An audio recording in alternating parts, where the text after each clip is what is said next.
श्रीमद् भागवत ऐसे गुण का निर्माण करती है। हमारी सोच, हमारी विचार, हमारी स्थिति अगर भक्ति में उसमें परिवर्तन नहीं आता है तो कथा सुनने का कोई लाभ नहीं है। हम सुनते हैं कि श्री चैतन्य महाप्रभु गुंडीचा मार्जन कर रहे हैं, क्यों? क्योंकि उनके मन में भाव है कि महाप्रभु जी आ रहे हैं, रथ पर बैठ करके वृंदावन को सजाओ। हम सुनते हैं कि श्री कोकिल साईं अपने ठाकुर जी का दर्शन नहीं कराते, क्यों? कि कोई व्यक्ति दुनिया की याचना ना कर ले इनसे। हमारे चित्त में कौन सी भावना प्रकट होती है ठाकुर जी को लेकर? कुछ भी नहीं।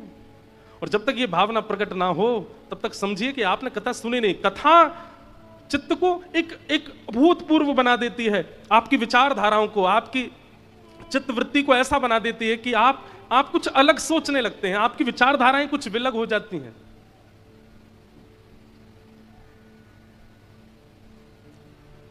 यह भागवत का विषय है। धर्म प्रोचित कई तवोत्र परमो, धर्म नहीं, अब परम धर्म की राह पर आप चलने लग गए हो। अब जो कर्माबाई है, कर्माबाई नाम सबने सुना है। ठाकुर जी के लिए खिचड़ी बनाती थी बिना नहाए धोए, ये बात भी सबको पता है। लेकिन उनके व्यवहार में इतनी सरलता थी, इतनी सहजता थी कि ठाकुर जी उनके यहां खिचड़ी खाने जाते थे। एक बार ऐसा हुआ कि कर्माबाई जगन्नाथपुरी चली गई, और जब अपनी आयु में थोड़ी बड़ी हो गई कर्माबाई तो जगन्नाथपुरी में ही रहने लगी। एक बार, अच्छा ये बात भी सबको पता था कि कर्मा के पास में महाप्रभु जगन्नाथ जी आते हैं। बहुत ध्यान से सुनिएगा सब लोग। पूरे जगन्नाथपुरी में सबको पता था कि जगन्नाथ भगवान सुबह सुबह मंदिर खुलने से पहले कर्मा के यहां जाते हैं, खिचड़ी पाक के आते हैं। और उसका प्रमाण यह होता था कि जब लोग बाग कर्माबाई के घर जाते थे, कुटिया में जाते, तो या तो कभी महाप्रभु जी की माला वहां मिलती थी, या चंदन की सुगंधी वहां आती थी, या कोई वस्त्र वहां पड़ा हुआ मिलता था। इससे प्रमाणित होता था कि ठाकुर जी आए थे। और फिर सब संत जन जाकर के कर्माबाई से पूछते थे, आज ठाकुर जी कैसे आए थे? फिर कर्माबाई सुनाती, आज ऐसे चल के आए थे, आज तो सुभद्रा जी को गोद में उठा के लाए थे, थक गई थी वो। आज तो दाऊ दादा की गोद में कन्हैया और सुभद्रा दोनों बैठ के आए थे। दाऊ दादा आकर के बोले, अरे कर्मा देख, ये दोनों मुंह पे लद गए, अब जल्दी से खिचड़ी पवा दे। ऐसी ऐसी लीलाएं सुनाती कर्माबाई, और सुन करके सब भावुक हो जाते। लेकिन एक बार एक महात्मा गए, बड़े विद्वान।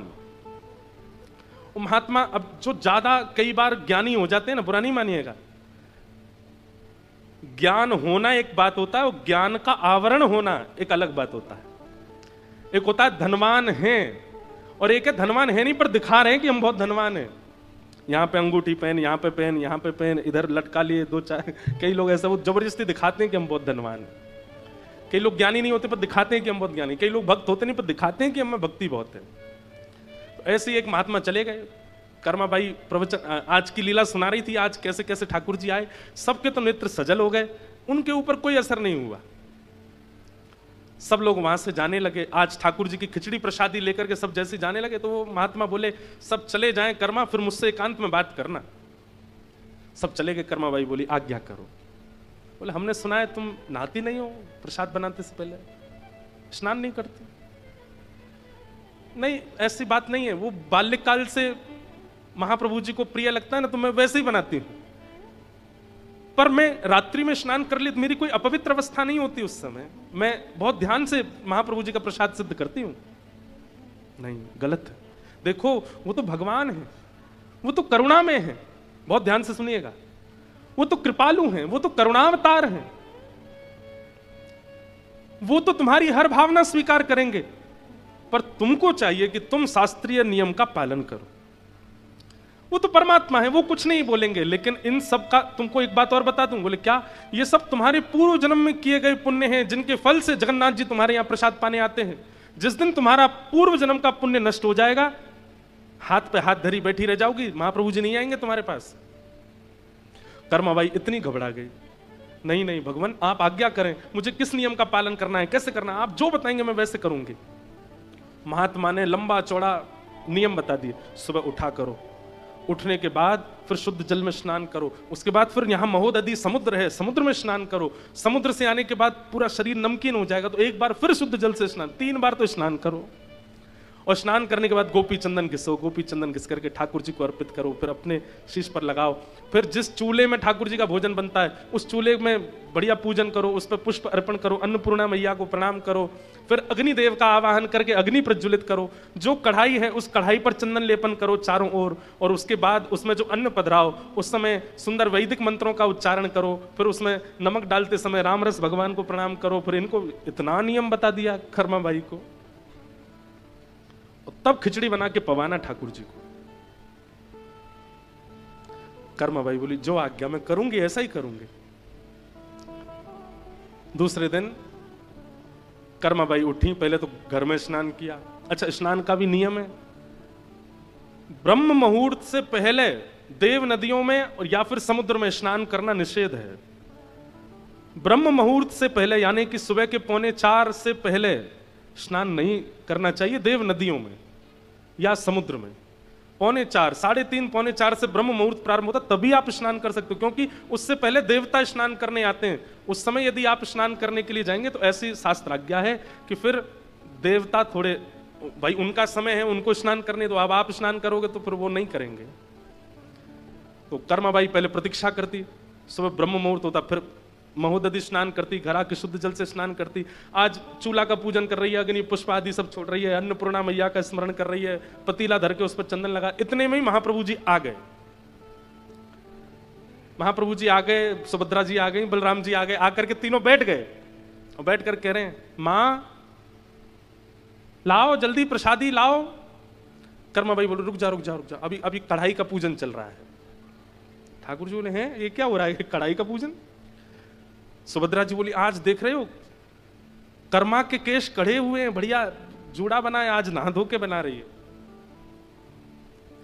बलराम जी बोले वो सब तो ठीक है, हमारी मंगला आरती का समय हो रहा है। और जी कर्मा भाई अभी तक ये कढ़ाई को ही पूजन कर रही है। उसके बाद अब उसमें दाल भी डाले तो कोई मंत्र बोले, उसमें चावल डाले तो कोई मंत्र बोले, नमक डाले तो कोई मंत्र बोले, हल्दी आदि डाले तो भी मंत्र बोले। इसी बात के लिए ठाकुर जी बार बार बोले जल्दी कर मां, मां जल्दी कर, इसीलिए उनका नाम कर्मा पड़ा। जल्दी कर मां जल्दी कर। लेकिन ब्रह्म मुहूर्त निकल गया, ठाकुर जी की मंगला आरती का समय हो गया और ठाकुर जी खिचड़ी आधी अधूरी पाकर के दौड़े श्री मंदिर की ओर, क्यों पुजारी द्वार खोल रहे हैं। और उस दिन ठाकुर जी ने कर्मा बाई के प्रसादी को पूर्ण ग्रहण नहीं किया। कर्मा बाई मंदिर गई, प्रणाम करके आई, ठाकुर जी से बोली जय जय आज आपने आरोगा नहीं। बोले देख हमारी एक बात सुन, एक तो तैने आज बहुत विलंब किया, तैने बहुत समय लगाया, और दूसरी बात बुरी लगेगी लेकिन वास्तव आज तेरी खिचड़ी में स्वाद ही नहीं था, आनंद ही नहीं आया, हमको स्वाद ही नहीं लगा बिल्कुल भी। कर्मा बाई बोली मैं तो आपके वैदिक नियमों का पालन कर रही थी, स्नान करके, ध्यान करके, समुद्र में स्नान करके, पूजन करके, अन्नपूर्णा प्रणाम ये सब करके। बोले वो सब दुनिया करे, तू मत कर, तू जैसे करती वैसे ही कर। अगर वैसे नहीं करेगी तो हम कल से नहीं आएंगे पाने के लिए, तेरे लिए वो नियम नहीं है। तुम तो कर्मा जैसे करती हो वैसे ही करो, उसमें कोई परिवर्तन करने की आवश्यकता नहीं। कई बार सेवा पद्धतियों को देख करके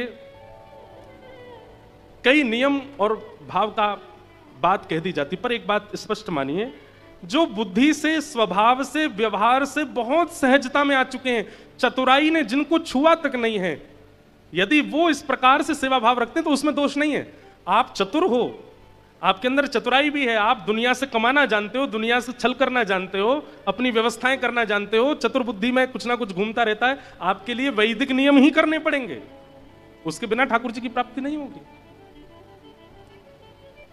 जो सहज हैं, एक बात कह दूं, जो भोंदू हैं, जो बिल्कुल सरल हैं, उनके लिए तो वो जैसे करते हैं उसी से ठाकुर जी राजी होते हैं, उसी से ठाकुर जी प्रसन्न होते हैं।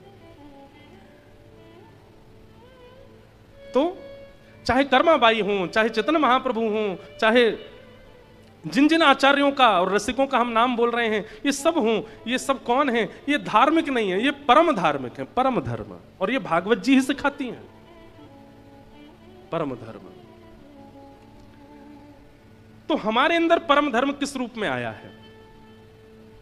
हम ठाकुर जी की प्रेम लक्षणा भक्ति में ऐसा क्या कर रहे हैं जो सबसे अलग है, सबसे भिन्न है, सबसे विलग है? सबसे अलग करने की भावना से मत करिएगा, वो अपने आप होगा, अपने आप सहजता से मन में भाव आएगा, ऐसे नहीं ऐसे करूं, ये नहीं ये पधराऊं, ये भाव। ये भागवत जी प्रकट करती हैं और इसी को परम धर्म कहते हैं। तो भागवत जी का विषय क्या है? परम धर्म का उद्दीपन होना। परम धर्म का मतलब होता प्रेम लक्षणा धर्म का उद्दीपन, प्रेम लक्षणा भक्ति का उद्दीपन होना। ये भागवत का विषय है। दूसरी बात, भागवत का अधिकारी कौन है? तो कहते हैं निर्मत सराणाम सताम। मात्सर्य दोष से विमुक्त व्यक्ति ही कथा सुनने का अधिकारी है। आपको यदि कथा समझ में नहीं आ रही है तो इस बात का यह प्रमाण है कि कहीं ना कहीं मात्सर्य चित्त में है। मात्सर्य का मतलब क्या होता है? ईर्ष्या। ईर्ष्यालु व्यक्ति को सत्संग समझ नहीं आता। ईर्ष्यालु, और एक और बात, समझ में तो सबको आता है पर समझी हुई वस्तु जीवन में लागू सबके नहीं होती है। समझ रहे हैं बात? आपने कथा में जो बात सुनी वो समझ तो आ गई पर जीवन में लागू वो सबके नहीं हो पाती।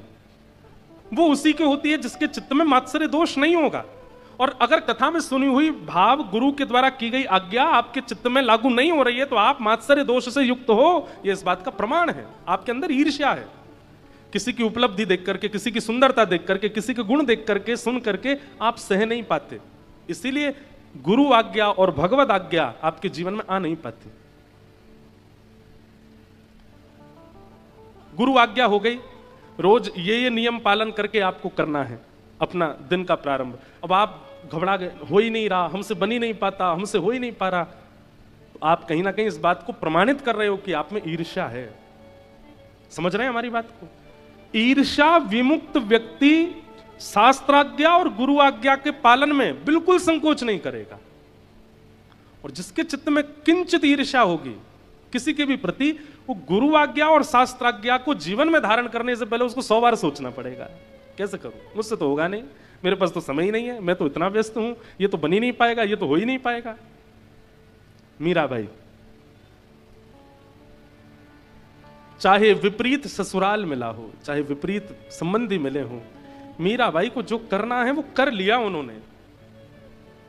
भोजन की व्यवस्था नहीं, रहने की व्यवस्था नहीं, अन्न की व्यवस्था नहीं, प्रेम की व्यवस्था नहीं, व्यवस्थाओं की व्यवस्था नहीं, फिर भी गिरधर लाल जी की सेवा की उन्होंने, क्योंकि ईर्ष्या नहीं है चित्त में। इसलिए भैया हमारी एक बात बहुत ध्यान से सुनिएगा, आपके भीतर यदि क्रोध बढ़ गया है कोई बात नहीं, कथा सुनते रहिए, एक दिन खत्म हो जाएगा। आपके अंदर लोभ बढ़ गया है, एक दिन वो भी गुरु कृपा, गंगा जी की कृपा से छूट जाएगा। आपके अंदर काम बढ़ गया है, वो भी कभी ना कभी भगवत संतों की कृपा से विमुक्त हो जाएगा। लेकिन कहीं आपके अंदर ईर्ष्या की भावना आ गई है तो आपको चिंतित होना चाहिए, अब क्या करें? क्योंकि ईर्ष्या एक ऐसा दोष है जिसकी कोई औषधि नहीं है। ईर्ष्या को तो केवल आप विचार करके ही छोड़ सकते हो कि मुझे ईर्ष्या नहीं करनी है, और इसी भावना से गंगा प्रणाम, इसी भावना से बद्रीनाथ दर्शन, इसी भावना से वृंदावन, इसी भावना से गिरिराज जी परिक्रमा, तभी ईर्ष्या नष्ट होगी। काम आ गया तो चला जाएगा, क्रोध आ गया तो चला जाएगा, लोभ आ गया तो चला जाएगा, पर ईर्ष्या, मात्सर्य दोष यदि आ गया तो जाने में बहुत समय लगेगा। इसलिए किसी की उपलब्धियां सुनकर के जब विचलित होते हो तो उस रात्रि सोइएगा नहीं कि मुझे में ईर्ष्या आ गई, अब क्या करूं मैं। उसी दिन से अपना नियम, संयम, कथा श्रवण सब सुधारना प्रारंभ कीजिए, क्योंकि कामी व्यक्ति को भी भगवत दर्शन हुआ है, ऐसे कई भक्तों की लीला है। लोभी को भी भगवत दर्शन हुआ है, क्रोधी को भी भगवत दर्शन हुआ है, पर ईर्ष्यालु को नहीं हुए। ईर्ष्या युक्त व्यक्ति को भगवत दर्शन नहीं होता। तो यहां पर क्या कहते हैं? निर्मत सराणाम सताम। ठाकुर जी के चरणों का अधिकारी कौन है? कथा सुनने का अधिकारी कौन है? जिसके चित्त में मात्सर्य दोष नहीं है। आपको सेवा मिल गई लेकिन मात्सर्य दोष नहीं, तो सेवा मिलने के बाद भी आपके लिए वो पाषाण हैं, ठाकुर जी उसमें से प्रकट नहीं होंगे। आपको धाम मिल गया लेकिन धाम मिलने के बाद भी ईर्ष्या नहीं गई, तो धाम आपके लिए बंबई दिल्ली जैसा ही है, आप उसको धाम रूप में देख नहीं पाओगे। इसलिए ईर्ष्या को नष्ट करो, निर्मत सराहना। और ईर्ष्या को नष्ट करने का एक ही उपाय है, क्या? प्रणाम, वंदन। जितना ज्यादा हो सके दंडवत करो, प्रणाम करो, दैन्यता जीवन में लाओ। जितने दीन बनोगे, जितना झुकेंगे, जितना ज्यादा संत महापुरुष वैष्णवों के चरणों की ओर नतमस्तक होंगे, उतनी जल्दी ये ईर्ष्या दोष नष्ट होगा। ईर्ष्यालु व्यक्ति खड़ा रहता है, झुकता नहीं। और जो झुकना सीख जाए, जो बहुत झुक करके प्रणाम करे, उसके अंदर ईर्ष्या टिक नहीं सकती।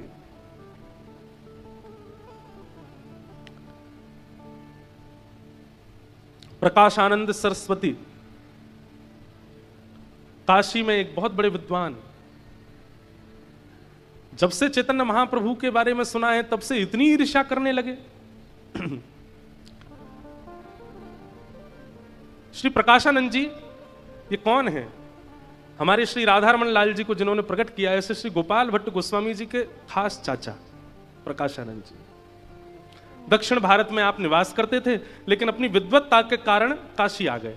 बहुत ध्यान से सुनिएगा।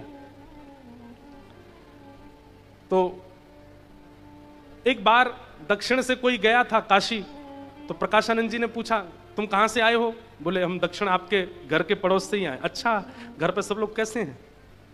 बोले, हमारे बड़े भैया कैसे हैं? बोले, बहुत अच्छे हैं। और परिवार के सब लोग कैसे? अच्छा, बड़े भैया का जो बेटा है गोपाल भट्ट, वो कैसा है? बोले कि महाराज सब बहुत अच्छे हैं, लेकिन आपके घर में एक दुविधा हुई है। बोले, क्या? कुछ दिन पहले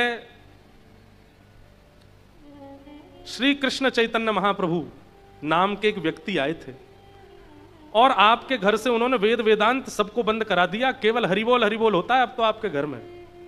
और आपका जो वो भैया का बेटा है, जो आपका भतीजा है गोपाल भट्ट, उस पर तो वो विशेष कृपा, चातुर्मास पूरा उसी पर ही कृपा करके गए हैं। ये बात सुनकर के इतनी ईर्ष्या हुई प्रकाशानंद जी को चैतन्य महाप्रभु के प्रति। बोले, ये मुझे जिस दिन मिलेगा मैं इसको अच्छे से बताऊंगा कि क्या कहते हैं, धर्म किसे कहते हैं, शास्त्र किसे कहते हैं। इतनी ईर्ष्या करने लगे उनके प्रति। जगन्नाथपुरी में सार्वभौम भट्टाचार्य जी को जब चैतन्य महाप्रभु ने अपना अनुगत्य बना लिया, तो यह बात सुनकर के प्रकाशानंद जी और ज्यादा ईर्ष्यालु हो गए, क्योंकि सार्वभौम भट्टाचार्य जी तो और भी ज्यादा विद्वान हैं, और चैतन्य महाप्रभु को उन्होंने अपना शिष्य बना लिया। तो प्रकाशानंद जी कहते कि इन पर कोई भक्ति नहीं है, इन पर कोई ज्ञान नहीं है, जादूगर है। ये अपने जादू से सबको अपना बना लेता है। ईर्ष्या।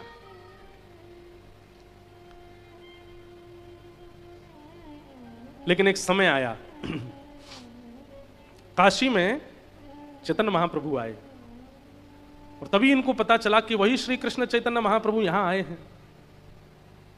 तो उन्होंने मिलने का खूब भाव रखा, लेकिन महाप्रभु जी कहीं जाते नहीं थे। लेकिन एक बहुत बड़ी सभा हुई, और उस सभा में शिष्यों ने कैसे भी करके महाप्रभु जी को बुलाया। महाराज, श्री चैतन्य महाप्रभु जैसे ही उस सभा में आए, अब कोई उस समय पे फोटो तो होते नहीं थे कि पहले से पता हो कि ये कौन है।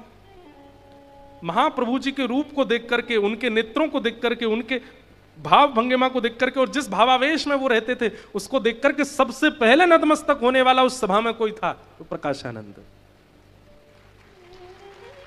महाप्रभु जी आए और आकर के वहां बैठ गए जहां सबकी पादुकाएं रखी थी।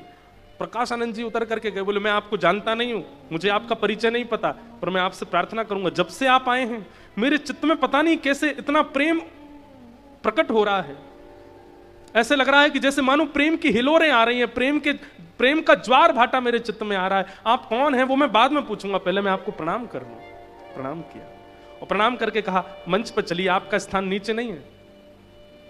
आजकल संसार में बड़े आडंबरी लोग घूम रहे हैं, आप जैसे लोगों की आवश्यकता है संसार को, मंच पे विराजो। मंच पे ले गए और जाकर के पूछा, आपका परिचय क्या है, आप कहां से पधारे हैं, आपका नाम क्या है? महाप्रभु श्री कृष्ण चैतन्य महाप्रभु हाथ पकड़ करके प्रकाशानंद जी का जैसे ही अपना परिचय देते हैं कि सब वही है जिससे मैं इतने सालों से ईर्ष्या कर रहा था। और उस समय नतमस्तक होकर के उन्होंने अनुगत्य स्वीकार किया। कहने का अभिप्राय क्या है? अब ये लीला तो बहुत बड़ी है, पर मैंने सूक्ष्म में सुनाई है कि ईर्ष्या का नाश धाम नहीं करेगा, ईर्ष्या का नाश भगवान नहीं करेंगे। ईर्ष्या का नाश तो कोई भगवत भक्त ही कर सकता है। उसकी दृष्टि में यदि आप आ गए, उसकी दृष्टि के सन्मुख यदि आप पड़ गए, और उन्होंने अगर आपको देख लिया, यदि भगवत भक्त होगा तो आपकी ईर्ष्या का नाश कर देगा। क्रोध का नाश गंगा स्नान से हो सकता है, लोभ का नाश धामवास से हो सकता है,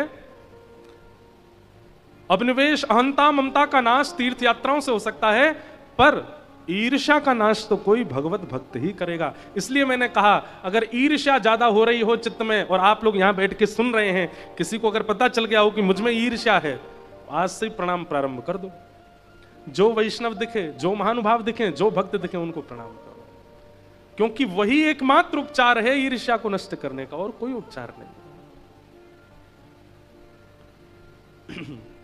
निर्मत्सराणाम सताम, मात्सर्य दोष भगवत भक्ति में अगर मैं कह दूं तो काम से भी बड़ी बाधा, क्रोध से भी बड़ी बाधा, लोभ से भी बड़ी बाधा यदि भगवत मिलन में कोई है तो वो है ईर्ष्या। बहुत बड़ी बाधा है। इसलिए ईर्ष्या को चित्त में मत आने दीजिए। और आपको आश्चर्य तो नहीं होगा, लेकिन ये बात सब जानते हैं, इस पंडाल में भी बैठा पीछे से लेकर के और मुझ तक हर व्यक्ति के अंदर तनिक ही सही ईर्ष्या है। इसीलिए इतनी कथाएं सुनते हैं, इतनी कथाएं कहते हैं, इतनी ठाकुर जी की सेवा करते हैं, फिर भी साक्षात्कार नहीं हो पाता हमको। क्यों? ईर्ष्या है। इस ईर्ष्या का एक ही उपाय है, केवल और केवल भक्त प्रणाम, संत प्रणाम, वैष्णव प्रणाम।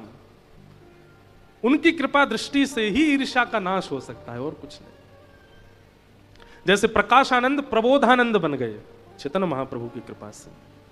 फिर इन्हीं प्रकाशानंद जी को महाप्रभु जी ने भेजा, जाओ वृंदावन जाके वृंदावन महिमामृत ग्रंथ लिखो। और इन्होंने वृंदावन आकर के वृंदावन की महिमा का वर्णन किया। ईर्ष्या। वैद्यं वास्तवमत्र वस्तु शिवदं तापत्रयोन्मूलनम् श्रीमद्भागवते महामुनि कृते किं वा परेश्वर सद्यो हृद्यवरुध्यते त्रिकृतभिः शुश्रूषुभिस्तत्क्षणात्। तो विषय, अधिकारी, और अब आता है संबंध। संबंध। श्रीमद् भागवत जी का विषय हमने सुना, भागवत जी के अधिकारियों के बारे में सुना। अब भागवत जी किससे संबंध कराती है? तो कहते हैं वैद्यम वास्तवमत्र वस्तु शिवदम।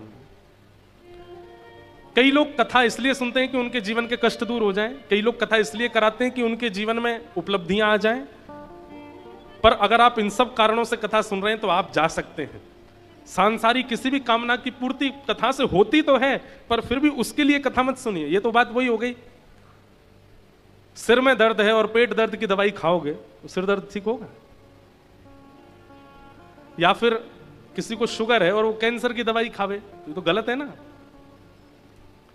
श्रीमद् भागवत जी का उद्देश्य जाने बिना आप भागवत जी के आश्रय में आओगे तो भागवत जी लाभ तो करा देंगे, लेकिन उससे विशेष फायदा आपको होने वाला नहीं। भागवत जी से यश की कामना, कीर्ति की कामना, वैभव की कामना, संपत्ति की कामना, सुख समृद्धि की कामना से कथा सुननी नहीं है। स्पष्ट करते हैं वेद व्यास जी महाराज, वैद्यम वास्तवमत्र वस्तु शिवदम। भागवत जी केवल संबंध कराती हैं। किससे संबंध कराती हैं? वेणुनाद करने वाली उस वस्तु यानी कि श्री कृष्ण से। और कैसा संबंध? बोले शिवदम, कल्याणकारी। ठाकुर जी से संबंध कराती है भागवत जी। कथा श्रवण के पश्चात वक्ता प्रिय नहीं लगते हैं। कथा श्रवण के पश्चात अन्य अन्य साधन प्रिय नहीं लगते हैं। कथा श्रवण के पश्चात ज्यों ज्यों वक्ता शब्द बोलता है, त्यों त्यों राधा रमण लाल, त्यों त्यों राधा वल्लभ लाल, त्यों त्यों वृंदावन बिहारी लाल और प्रिय लगने लग जाएं, तब समझो कि कथा का फल है। जितनी जितनी कथा सुनी जाए उतने आप ठाकुर जी के सामीप्य में पहुंचते चले जाएं, वो कथा का फल है। वैद्यम वास्तवमत्र वस्तु शिवदम, कल्याणकारी। हनुमान जी महाराज लंका गए और लंका में जाकर के हनुमान जी ने जैसे ही देखा कि विभीषण के द्वार पर लिखा है राम, तो हनुमान जी महाराज बोले, भैया ये माया नगरी है, हो सकता है कि हमको अपने चंगुल में फंसाने के लिए किसी ने अपने द्वार पर राम लिख दिया है। लेकिन अपने इष्ट का नाम देख करके प्रसन्न तो बहुत हुए हनुमान जी, फिर भी मन में हुई कि परीक्षा ले ली जाए, देखें तो सही कौन है। तो हनुमान जी ने एक विप्र का रूप धारण किया। मुझे लीला इतनी प्रिय लगती है, इससे इतनी बातों की सिद्धता हो जाती है इस कथा से। तो हनुमान जी ने एक विप्र का रूप धारण किया और चोटी धारण करके, त्रिपुंड लगा करके, एक बिल्कुल विप्र का भेष धारण करके, खड़ाऊं पहन करके, सुंदर ऊपर उपरना पहन के, नीचे धोती लांग की बांध करके, हाथों में ग्रंथ लेकर के हनुमान जी महाराज जैसे विभीषण के भवन में प्रवेश करते हैं, तो विभीषण जैसे ही देखता है, अब उसको हनुमान जी नहीं दिख रहे हैं, उसको कोई ब्राह्मण ही आते दिख रहे हैं, लेकिन फिर भी विभीषण इतना भावुक हो जाता है, इतनी करुणा में भर जाता है, नेत्र सजल हो जाते हैं, बार बार दंडवत प्रणाम करने लगता है, चरणों में नतमस्तक होने लगता है, दंडवत करता है, फिर उठ के देखता है हनुमान जी के रूप को देख करके, फिर प्रणाम करता है, फिर उठ के देखता है, फिर प्रणाम करता है। हनुमान जी घबरा गए कि कहीं इसको मैं दिख तो नहीं गया, ये मुझे पहचान तो नहीं गया, ये इतना प्रणाम क्यों कर रहा है। तो हनुमान जी ने कहीं जलाशय में अपना मुख देखा, बोले बानर भेष तो हमारा चला गया, ये इतना प्रणाम क्यों कर रहा है। अंत में हनुमान जी बोले, हे विभीषण, मैं तो पहली बार तुम्हारे निवास पर आया हूं, पहले मेरा तुमसे कभी मिलना हुआ नहीं, और संभवतः मैं जितना जानता हूं तुम भी मुझे पहचानते तो नहीं हो, लेकिन फिर भी तुम इतना प्रणाम कर रहे हो, इतनी करुणा में भरे आ रहे हो। तुम्हारा मुखमंडल देख करके, तुम्हारे अंग की भंगिमा देख करके ऐसा लगता है कि जाने मैं तुमसे कितने दिन का बिछड़ा हुआ तुमसे मिल रहा हूं। कोई बिछड़े हुए से जैसे भाव से मिलता, तुम वैसे मुझे देख रहे हो। इसके पीछे कारण क्या है, मैं जान सकता हूं। विभीषण जी बोलते हैं, मैं आपको नहीं जानता, मैं भी आपको पहली बार ही देखा हूं, मेरा आपका पूर्व कभी मिलन नहीं हुआ, पर फिर भी आपको मैं इतना प्रणाम इसलिए कर रहा हूं क्योंकि पता नहीं, जब से आप मेरे सामने आए हो, जब से मेरी दृष्टि ने आपको देखा है, तब से मेरे राम मुझे और ज्यादा प्रिय लग रहे हैं, तब से मेरे राम मुझे और ज्यादा याद आ रहे हैं, मुझे राघव का इतना स्मरण हो रहा है, मैं जब जब पलक झपक रहा हूं तब तक मेरे रघुनंदन मेरे को स्मृति में आ रहे हैं। ये तब से हुआ जब से आप आए हो, इसलिए मैं आपको प्रणाम कर रहा हूं, क्योंकि आप कुछ सामान्य नहीं हो, आपकी उपस्थिति राम जी की याद करा रही है, आपका मुखमंडल, आपका दर्शन मुझे राम जी की ओर और ज्यादा खींच रहा है, इसलिए मैं आपको प्रणाम कर रहा हूं, मैं नहीं जानता आप कौन हो। हनुमान जी तुरंत अपने रूप में प्रकट हो गए और तुरंत विभीषण को हृदय से लगाया, बोले, विभीषण, तुम वास्तविक वैष्णव हो, तुम्हारे अंदर, तुम्हारे चित्त में, तुम्हारी बुद्धि में, तुम्हारे व्यवहार में इतनी वैष्णवता आ चुकी है कि तुम किसी व्यक्ति विशेष को देख करके उसके हृदय की स्थिति पहचान सकते हो, चाहे वो छद्म वेश धारण करके आया हो। हनुमान जी हमारे सामने आ जाएं, हमारे चित्त पर कोई फर्क नहीं पड़ेगा, तुम मलिन इतना है भाई, प्रतिबिंब तब दिखता है जब शीशा साफ हो। हनुमान जी सन्मुख आएंगे तो हमारे चित्त में उनका प्रतिबिंब तब प्रकट होगा जब हमारा चित्त मार्जन हुआ हो, और चित्त ही इतना मलिन है, हनुमान जी क्या साक्षात राम जी आ जाएं तो भी कोई फर्क नहीं पड़ेगा हम पर, क्योंकि मलिनता है। श्रीमद् भागवत क्या करती हैं, चित्त का मार्जन करके ठाकुर जी से संबंध कराती, ठाकुर जी के योग्य बनाती।